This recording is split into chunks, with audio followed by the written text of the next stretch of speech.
नमस्ते and welcome. मैं Kesaram, assistant professor राजनीति विज्ञान। इस व्याख्यान में हम कॉलेज व्याख्याता भर्ती परीक्षा 2014 के राजनीति विज्ञान विषय के पेपर का विश्लेषण कर रहे हैं और इस व्याख्यान में हम विशेष रूप से अंतर्राष्ट्रीय राजनीति के सिद्धांत और अवधारणाओं से संबंधित पूछे हुए प्रश्नों का विश्लेषण करेंगे, जिसके अंतर्गत यथार्थवादी सिद्धांत से लेकर नव प्रकार्यवादी सिद्धांत तक जो भी क्वेश्चन पूछे गए हैं उनसे संबंधित इस व्याख्यान में विशेष रूप से चर्चा करेंगे। पहला सिद्धांत आइडियलिज्म, आदर्शवाद। आदर्शवाद से संबंधित क्वेश्चन था कि विदेश नीति बनाने के मार्गदर्शक के रूप में अंतर्राष्ट्रीय राजनीति में आदर्शवाद अनिवार्यतः एक प्रकार है। क्वेश्चन क्या पूछा गया है? क्वेश्चन ये पूछा गया है कि विदेश नीति बनाने के मार्गदर्शक के रूप में अंतर्राष्ट्रीय राजनीति में जो आदर्शवादी सिद्धांत है, यह आदर्शवादी सिद्धांत अनिवार्य रूप से किस सिद्धांत का एक प्रकार है? ऑप्शन दिए हुए: बहुसंस्कृतिवाद, न्यू ग्राम्शियनिज्म, डिपेंडेंसी स्कूल और लिबरल इंटरनेशनलिज्म, उदार अंतर्राष्ट्रीयवाद। तो आदर्शवाद जो अंतर्राष्ट्रीय राजनीति में सिद्धांत है जो कि शांति की स्थापना पर बल देता है, यह उदारवाद की एक धारा है और लिबरल इंटरनेशनलिज्म का ही एक प्रकार है। तो जो चौथा ऑप्शन है वो राइट ऑप्शन है। रियलिज्म, यथार्थवाद। निम्नलिखित में से यथार्थवादी सिद्धांत का प्रमुख समर्थक कौन है?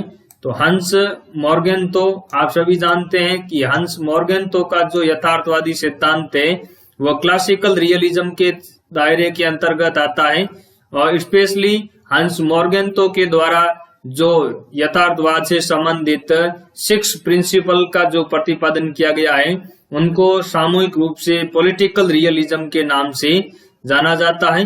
हंस मॉर्गेंतो की जो पुस्तक है वह है politics among nation, the struggle for power and peace. तो यथार्थवादी सिद्धांत का जो सबसे प्रमुख प्रवर्तक है वह है हंस मॉर्गेंतो। नेक्स्ट क्वेश्चन भी यथार्थवाद से संबंधित है, वैसे यह पावर से भी संबंधित है कि शक्ति का आशय यही है कि व्यक्ति दूसरे व्यक्ति के दिमाग और कार्यों पर नियंत्रण रखे और शक्ति के इस खेल का जो आधार है वह है हित। यह कथन किस विद्वान का है? तो यह कथन भी हंस जे मॉर्गेंतो का ही है। मॉर्गेंतो शक्ति को इसी रूप में परिभाषित करता है कि एक व्यक्ति का दूसरे व्यक्ति के दिमाग और कार्यों के ऊपर नियंत्रण रखना शक्ति कहलाता है और शक्ति के जो इस खेल का आधार होता है हमेशा वो होता है हित। नेक्स्ट जो सिद्धांत है वो है न्यू रियलिज्म, नव यथार्थवादी सिद्धांत, जो कि क्लासिकल रियलिज्म के अंतर्गत ही एक संशोधन करता है। जहाँ क्लासिकल रियलिज्म है वो मानव स्वभाव के आधार पर अंतर्राष्ट्रीय राजनीति का विश्लेषण करने का प्रयास करता है, वहीं नव यथार्थवादी जो सिद्धांत है वो अंतर्राष्ट्रीय राजनीति की संरचना के आधार पर अंतर्राष्ट्रीय राजनीति का विश्लेषण करता है।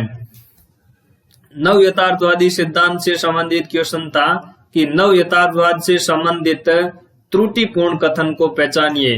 इन 4 स्टेटमेंट दिए गए हैं, उनमें से ये पहचानना है कि कौन सा कथन है वो नव यथार्थवाद से संबंधित मेल नहीं खाता है। पहले स्टेटमेंट में दिया हुआ है रक्षात्मक यथार्थवाद, जो कि डिफेंसिव न्यू रियलिज्म है। डिफेंसिव न्यू रियलिज्म का मुख्य भाव है वह है सुरक्षा दुविधा होना, यानी डिफेंसिव रियलिज्म के अंतर्गत जो मुख्य फोकस किया जाता है वह सुरक्षा दुविधा या सिक्योरिटी डिलेमा के ऊपर फोकस किया जाता है। यह कथन एकदम सही है।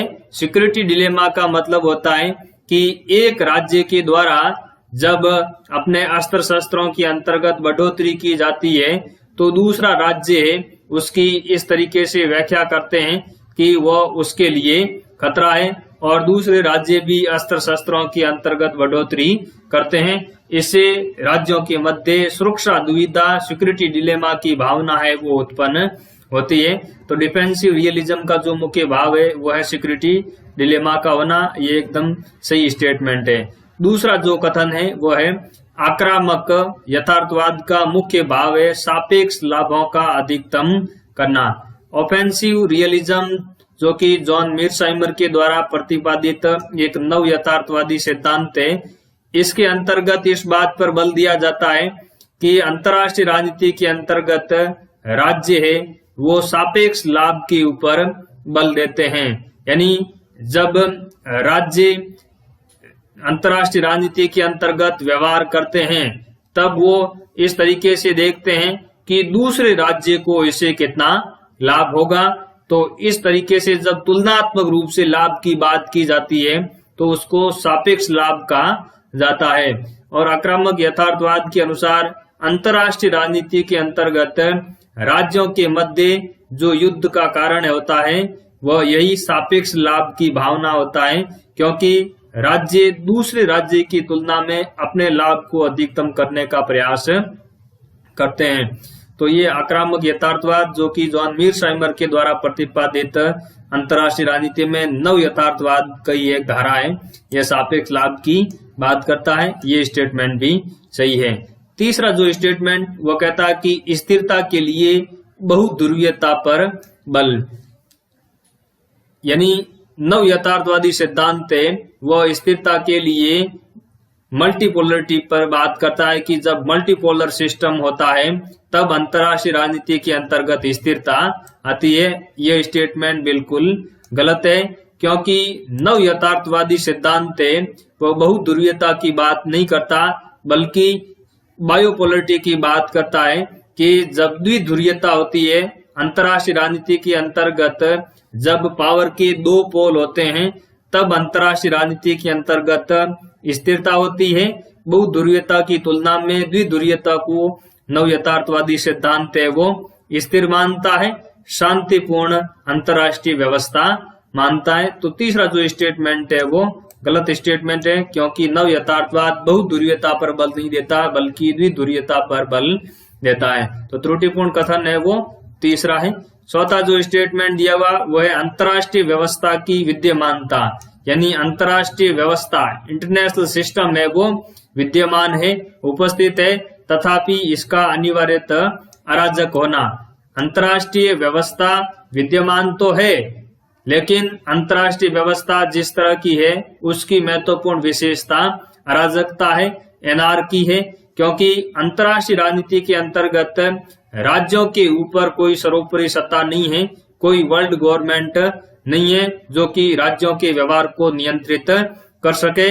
इसी तरह की अंतर्राष्ट्रीय व्यवस्था की जो संरचना है वो अराजकता पर आधारित है। इसलिए नव यथार्थवादी विद्वान ये मानते हैं कि अंतर्राष्ट्रीय राजनीति में अंतर्राष्ट्रीय व्यवस्था की जो संरचना है वो अराजकतापूर्ण है, जिसका अभिप्राय यह है कि कोई सर्वोच्च सत्ता राज्यों के ऊपर नहीं है। इसलिए राज्य जिस तरीके का व्यवहार करते हैं उसको कंट्रोल कोई संप्रभु सत्ता नहीं कर पाती। इसलिए अंतर्राष्ट्रीय राजनीति के अंतर्गत संघर्ष और युद्ध की संभावना बनी रहती है। राज्य इसी अराजकता को ध्यान में रखते हुए अंतर्राष्ट्रीय राजनीति के अंतर्गत व्यवहार करते हैं और हमेशा अपनी सिक्योरिटी को, अपने सर्वाइवल को अधिकतम करने का प्रयास करते हैं। तो ये नव यथार्थवादी सिद्धांत से संबंधित क्वेश्चन था। नेक्स्ट जो थ्योरी या अप्रोच है वो है सिस्टम अप्रोच। सिस्टम अप्रोच से संबंधित जो क्वेश्चन है, सिस्टम अप्रोच अंतर्राष्ट्रीय राजनीति के अंतर्गत मार्टिन कापलान के द्वारा प्रतिपादित किया गया सिद्धांत है। इससे संबंधित क्वेश्चन, व्यवस्था सिद्धांत की संभावित विधि प्रयुक्त करता है जिससे राजनीति विज्ञान का विकास संभव है। यह कथन किसका है? हिंदी में थोड़ा ट्रांसलेशन है वो ठीक नहीं किया गया है। अगर आप अंग्रेजी में इसको पढ़ोगे तो systems theory approach provides the only possible method which can assure the development और साइंटिफिक पॉलिटिक्स।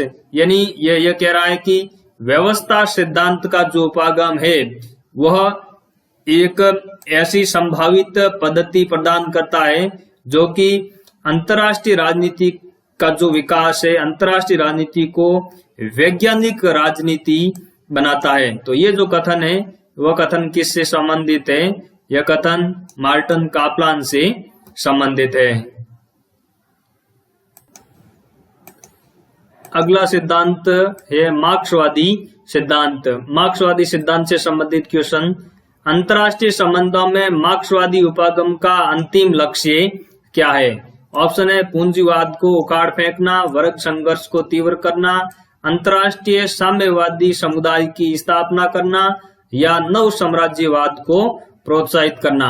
अंतर्राष्ट्रीय राजनीति में जो मार्क्सवादी सिद्धांत है या जितनी भी मार्क्सवादी सिद्धांत की धाराएं हैं, उन सभी का जो अंतिम उद्देश्य है, जो अंतिम लक्ष्य है, वह यह है कि एक अंतर्राष्ट्रीय साम्यवादी समुदाय की स्थापना की जाए।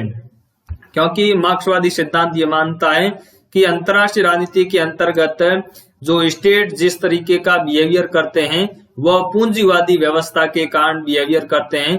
जब साम्यवादी समुदाय की स्थापना हो जाएगी अंतर्राष्ट्रीय राजनीति के अंतर्गत, तो इस तरह के साम्यवादी समुदाय के अंतर्गत राज्यों के मध्य वो संघर्ष की संभावना है वो समाप्त हो जाएगी। राज्यों के मध्य किसी प्रकार का इस तरह का स्ट्रगल है वो देखने को नहीं मिलेगा।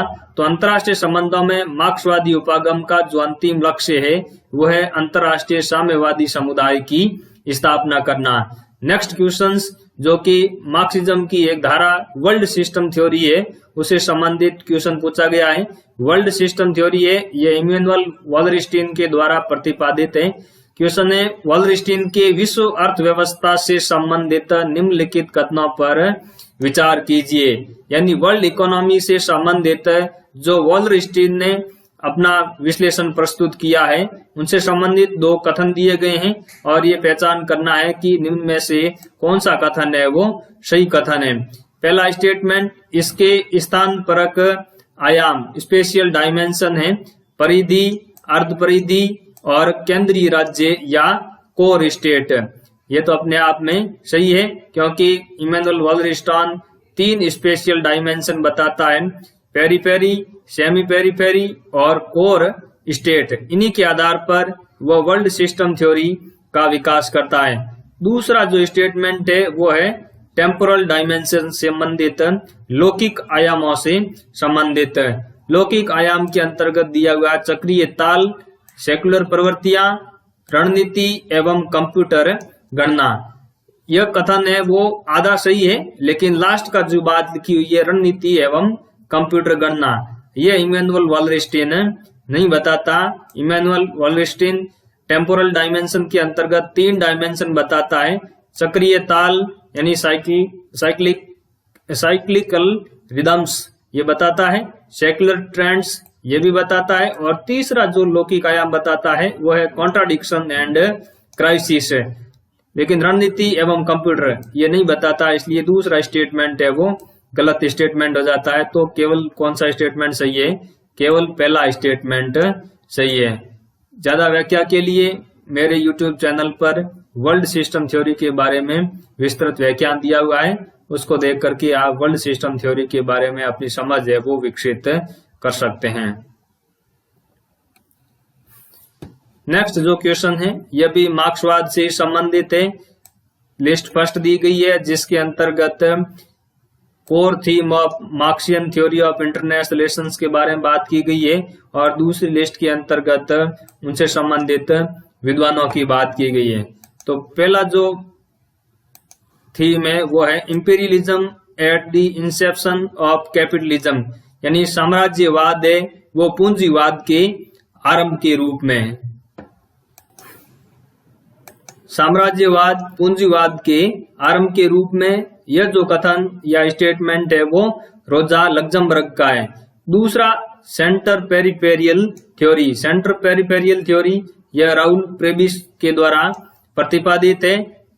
वैसे डिपेंडेंसी थ्योरी से संबंधित है और डिपेंडेंसी थ्योरी का जो प्रवर्तक है वो राउल प्रेबिस को ही माना जाता है।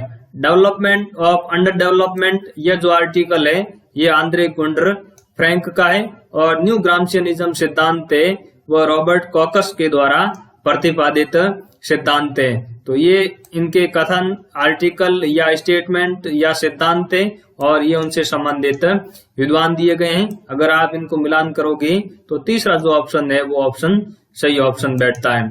ये मार्क्सवाद से संबंधित धाराओं की बात की गई है, डिपेंडेंसी थ्योरी भी इसमें आ गई, इसमें साम्राज्यवाद की भी बात की गई है, न्यू ग्राम्सियनिज्म नव ग्राम्सीवाद की बात की गई है जो कि रॉबर्ट कॉकस के द्वारा प्रतिपादित है। मेरे चैनल को आप खंगालने का प्रयास करोगे तो अंतर्राष्ट्रीय राजनीति के से संबंधित मार्क्सवाद की 5 धाराओं की विस्तृत रूप से मैंने मेरे चैनल के ऊपर व्याख्या की है। आप उनको देखोगे तो जरूर उनसे लाभान्वित हो पाओगे।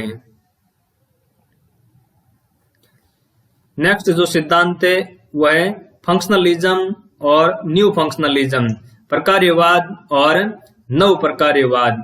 यह वैसे अंतर्राष्ट्रीय राजनीति के अंतर्गत एकीकरण से संबंधित सिद्धांत है कि किस तरीके से अंतर्राष्ट्रीय राजनीति में अगर एकीकरण किया जाए तो अंतर्राष्ट्रीय राजनीति के अंतर्गत शांति व्यवस्था की स्थापना हो सकती है। इनसे संबंधित क्वेश्चन फलनवाद, प्रकार्यवाद का नाम ही फलनवाद है। फलनवाद के संबंध में निम्नलिखित में कथनों पर विचार कीजिए। 2 स्टेटमेंट दिए गए हैं फंक्शनलिज्म से संबंधित। यह संस्थावाद उदारवाद की एक धारा है। यह कथन सही है क्योंकि प्रकार्यवाद है वह उदार संस्थावाद की ही एक धारा है। दूसरा जो कथन दिया गया है उसमें कहा गया है कि गैर राज्यकर्ताओं के बीच वृहद सहयोग के बाद राष्ट्र राज्य लुप्त हो जाएंगे। बिल्कुल फंक्शनलिज्म ऐसा विश्वास करता है कि जब नॉन स्टेट एक्टर के बीच में बहुत ज्यादा व्यापक सहयोग बढ़ जाएगा, जैसे कि रीजनल ऑर्गेनाइजेशन है और अन्य सारे जो भी संगठन है उनके बीच में अगर बहुत ज्यादा सहयोग बढ़ेगा तो फिर धीरे धीरे राष्ट्र राज्य है वो लुप्त हो जाएंगे। तो ये दोनों जो स्टेटमेंट है ये फंक्शनलिज्म से संबंधित है। कथन 1 और कथन 2 ये दोनों ही कथन है वो सही कथन है। नेक्स्ट जो क्वेश्चन है यह न्यू फंक्शनलिज्म या रीजनलिज्म से ही संबंधित है। अगर आप अंतर्राष्ट्रीय राजनीति के अंतर्गत रीजनलिज्म की थ्योरी को पढ़ोगे, क्षेत्रवाद के सिद्धांत को पढ़ोगे तो फंक्शनलिज्म और न्यू फंक्शनलिज्म यह रीजनलिज्म के ही 2 सिद्धांत हैं। तो रीजनलिज्म फंक्शनलिज्म और न्यू फंक्शनलिज्म से ही कुछ हद तक जुड़ाव रखता है। तो ये जो क्वेश्चन है इसमें पूछा गया है कि क्षेत्रवाद का कौन सा सिद्धांत अधिक आर्थिक एवं राजनीतिक एकीकरण पर दबाव बनाने के लिए स्पिल ओवर की भूमिका पर बल देता है। स्पिल ओवर का जो कॉन्सेप्ट है वो किनका कॉन्सेप्ट है? अंतर्राष्ट्रीय राजनीति के अंतर्गत नव फलनवाद, नव प्रकार्यवाद का कॉन्सेप्ट है। स्पिल ओवर थ्योरी या कॉन्सेप्ट ये कहता है कि अगर एक क्षेत्र के अंतर्गत सहयोग बढ़ेगा तो वो दूसरे क्षेत्र के अंतर्गत भी सहयोग को बढ़ावा देने का प्रयास करेगा। तो इस तरीके से स्पिल ओवर जो थ्योरी है वह नव प्रकार्यवाद से संबंधित है। आप अगर मेरे YouTube चैनल को देखोगे तो उसमें फंक्शनलिज्म और न्यू फंक्शनलिज्म से डिटेल से डिस्कशन है वो किया गया है। तो इस व्याख्यान के अंतर्गत हमने अंतर्राष्ट्रीय राजनीति के जो मूलभूत सिद्धांत है जो कि कॉलेज व्याख्याता के सिलेबस के अंतर्गत है उनसे संबंधित जो 2014 की भर्ती परीक्षा के अंतर्गत क्वेश्चन पूछे गए थे उनका हमने विश्लेषण करने का प्रयास किया। उम्मीद करता हूं कि आपको समझ में आया होगा। धन्यवाद।